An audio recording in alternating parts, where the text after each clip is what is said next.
Okay, guys, so this is going to be a four-way free-for-all on, shoot, I just forgot the name of the map, but either way, I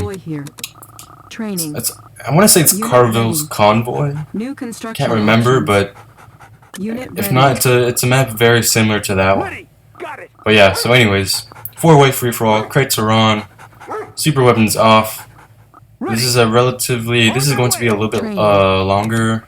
It's going to be a longer game than I usually play.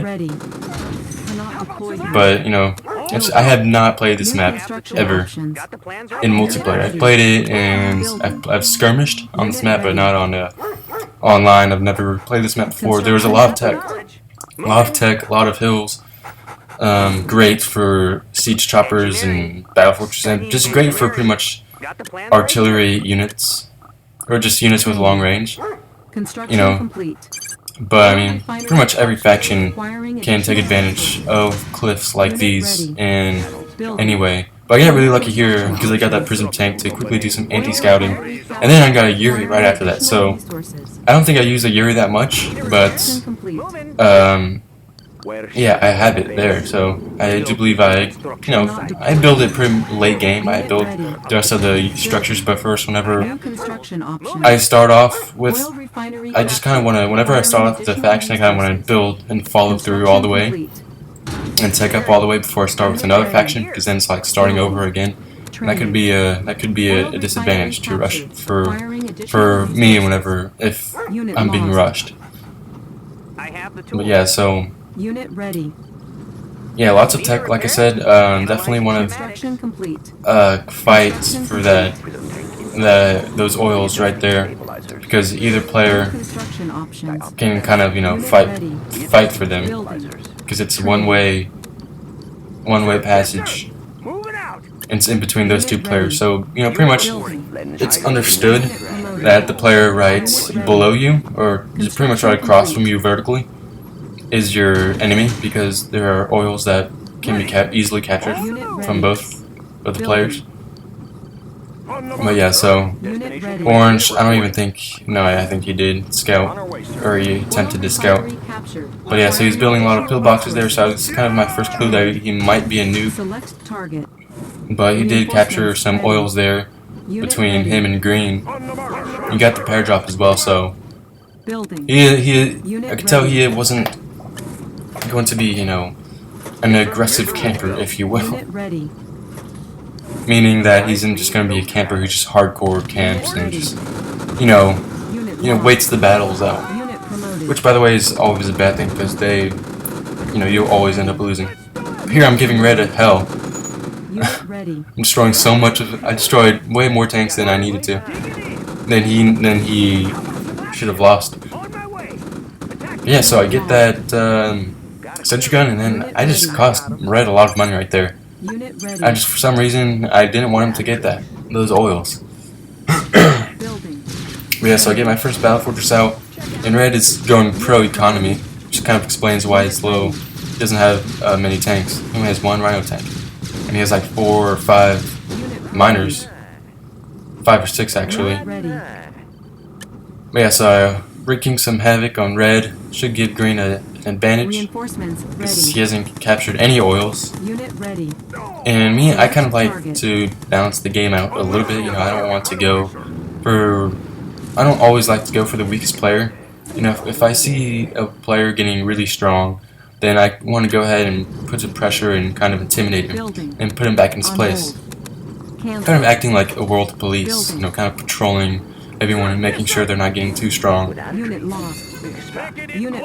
Yeah, so getting some crates definitely helping me out a lot. I could capture those oils between me and Red, but I don't know, for some reason I don't really capture them. I think he does actually.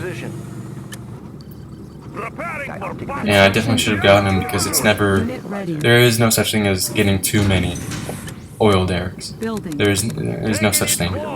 It can only do good for you. But here, Orange gets a Yuri, and I, kind of want to, being the nature that it is for me to just go ahead and attack early, rush, I guess, if you will, It's just Reinforcements. something I like to do. Select I don't know. I really don't like long games because they can get too they'll get too laggy the longer they progress.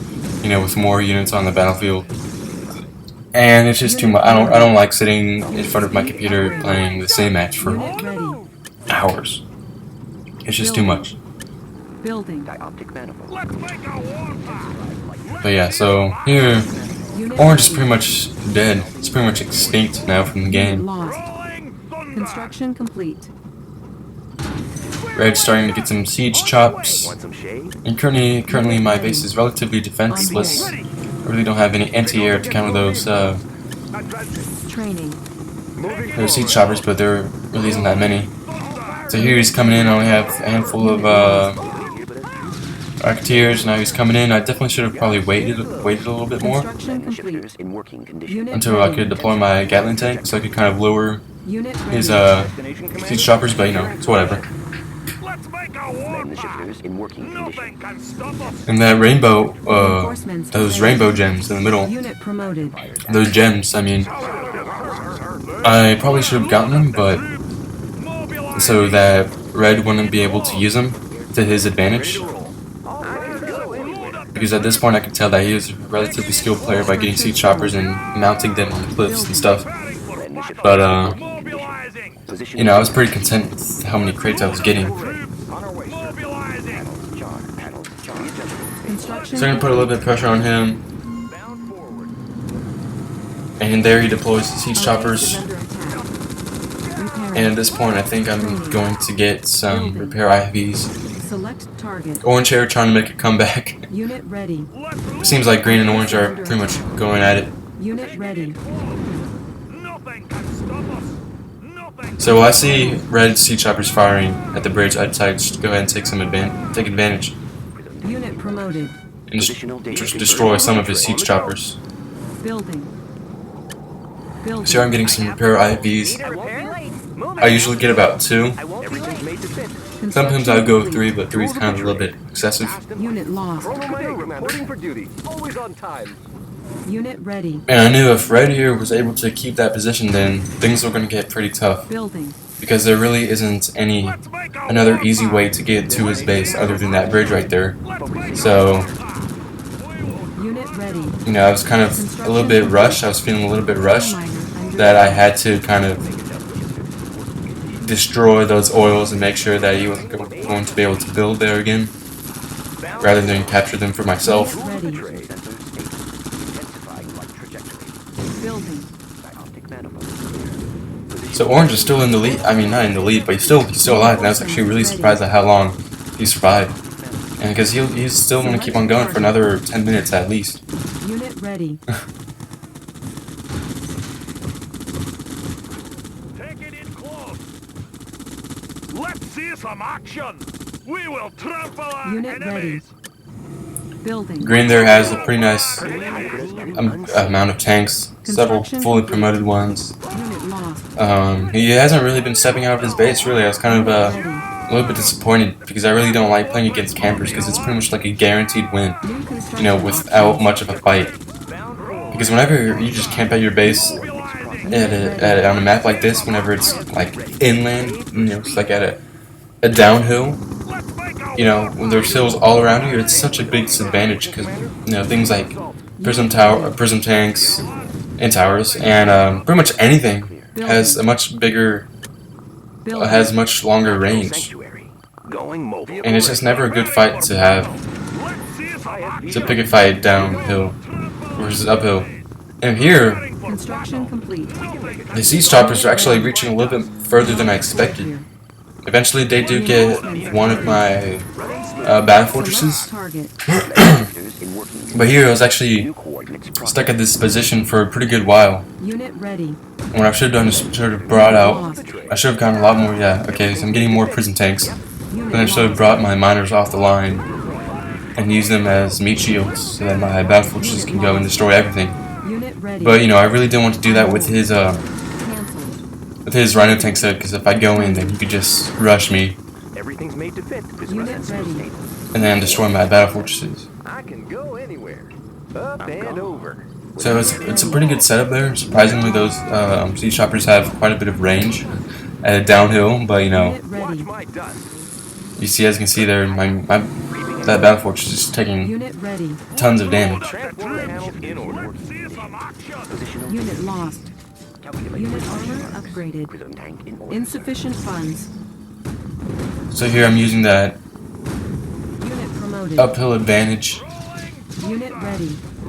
Now I get 2 fully promoted prism tanks, which should deal phenomenal Ready. splash damage against the siege choppers. Now he's bringing his miners on the front lines, and it's getting a little bit more hectic because I was kind of expecting him to run out of money, but every time I kept destroying his siege choppers, he kept bringing more and more in. Mobilizing. Rolling thunder. Unit So I was just like, oh, nah, this is going to be bad. See, in here I heartbeat kind of just stopped here. Unit promoted. So I lost one, and here he made a big mistake. He lost all of his rhino tanks for what? One battle fortress with all my guardian GIs. So big mistake by him. He should have just Unit ready. waited for me to make a mistake, which I did for a split second going too far. But then he should have realized that Building. my tanks on the hill would have just shredded him. We're on cruise. Unit lost. Battle fortress. We can make on the adjustments. alert. So Green finally gaps his base. I have no clue what he's doing, but I assume that he's still picking a fight with Orange, because Orange still isn't dead yet. Make a war. Surprisingly. Reinforcements ready. Unit promoted. Tools of the trade. Unit So here I get pretty confident here, a little bit excessive, a little bit risky. But I do get some promotions in the process. Select target.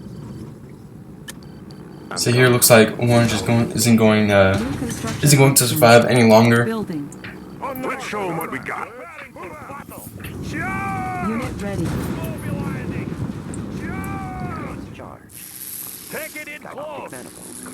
And the thing about this is whenever I start to bring in my prism tanks, you know, a lot of the siege choppers, there's a little bit of a misfire, because whenever, you know, you're firing downhill or uphill, like the siege choppers or the Grand Cannon, they sometimes they will overshoot at something and they will never be able to hit the target. Unit ready. And I was a little bit worried about this because whenever I brought in my prism tanks with lots of prism tanks with extremely weak armor, then those siege choppers were just shredded by prism tanks. See, look, I mean, he's trying to shoot at my. He was actually trying to shoot at my battle fortress, but he was actually shooting Unit promoted. a bunch of my Unit lost. prism tanks. Reinforcements ready. Unit So here I lose a fully promoted battle fortress, but I was okay with that because I just wanted this fight to be over. Promoted. I was done for, Unit promoted. done playing the camping game, letting Red play the camping game. Watch my dust. There he gives the GG, sells all his stuff, Player defeated. and he's been defeated. Unit ready. Preparing for battle. Let's see some action. So now it's just me versus Green and Select Orange, target. which is pretty much just Green. Unit ready. And I know he does have a bunch of stuff there, Building. or at least I think he has a bunch of stuff hidden under that gap generator. Double time. But at this point, I pretty much knew I was going to win, because Green didn't, he didn't capture any oils, he wasn't being aggressive. He still hasn't even killed off Orange, which is very, very surprising, Unit ready. because I would have just killed him in seconds if I was in Green's shoes. And I would just bring a Battle Fortress to tank some damage and prism tanks, and that's it. It's not that hard. It's not very trivial. Let's clear the air. Unit ready. Preparing for battle. Yes, Commander. Unit speed upgraded. Unit ready. So one thing that I noticed about this map is that there's tons of crates. And honestly, it's a little bit more than I would like. Unit ready. I mean, I do like crates, Unit lost. but, having tons of crates on a map just feels very, very cheap, and it doesn't feel like a Unit very ready. fair game. I mean, whenever you win, you win a map like a map on this with tons of crates. It doesn't really feel like you want it fair and square. Battle fortress on the alert. Nothing can stop us. You know, I mean, there are some maps that just have way too many crates to the point where, like, if there's one sitting in your base, you won't even get it just because there's just so many that you'll run into. Building. Let's make a warpath. But the overall layout of this map is it's all right. I mean, there is a lot of tech, and honestly, I don't really like that much tech because then again, it feels kind of cheap. But you know, it is good for a change, since I pretty much only play like 5 maps online. Nobody here but us trees. Training. So here I'm moving the bulk of my army to green. I'm going to be in that uphill advantage. Unit ready. Bound forward. Transitional data. I do get a Soviet, and like I said, I really didn't use the Yuri all that much, except for the Gatling tanks. On the go. Because it's way better. They're way better against IVs and anti-air. Unit ready. Yes, Commander. Unit firepower upgraded. Landing shifters in working condition. Unit ready. Construction center. Activated. Unit ready. Let's show them what we got. Right away. Let's take the Reinforcements ready. Estimating. Orange, they're putting that Player bioreactor there, select thinking he's going to make an epic comeback. And then he's been defeated. And here it's pretty much game for green. I have tons of everything there. I'm going to go ahead and go for a spy set so that you'll have no idea where he's headed. Use my pair drop as a meat shield. Unit promoted. And his tanks are just sitting there. So green definitely isn't the most skilled player. None of these players were. Now they definitely had... There were some things that they could have done better, but for the most part, I'm going to have to say red is probably the most skilled out of them just because of the position that I put him in the early game. Yeah, I made him lose... I made him lose a lot more tanks than he should have against my 1 pair drop. Destroyed some of his oils and his lab with my Rocketeer, so... So yeah, so definitely red suffered some heavy losses, and green here is taking orange's place and thinking he's safe, isolated Target. on a hill, right smack in the middle of the map. But I just have so much stuff for him that he just won't be able to handle it. So here, go ahead, shoot what I can from the next hill with my prism tanks. Positional data received. Loading up the belt. Let's take the guns for a And green here still trying to make a last final effort. Mobilizing. Not sure where I think he's going. For a second I was a little bit scared that he was going to go to my base. But then, you know, I had some a pretty good amount of stuff there, junk to keep him occupied. So I really wasn't worried for an assault. Unit ready. Seems like he was still going to keep that position there in the middle. Unit His last stand. And here I was going to wait for my Gatling tank, so I was like, yeah, it's alright. You know, my battle fortress will take care of the Rocketeers. Unit lost. And there he goes, he just goes all in of whatever he had left. Unit ready. So GG. Unit promoted. You are victorious.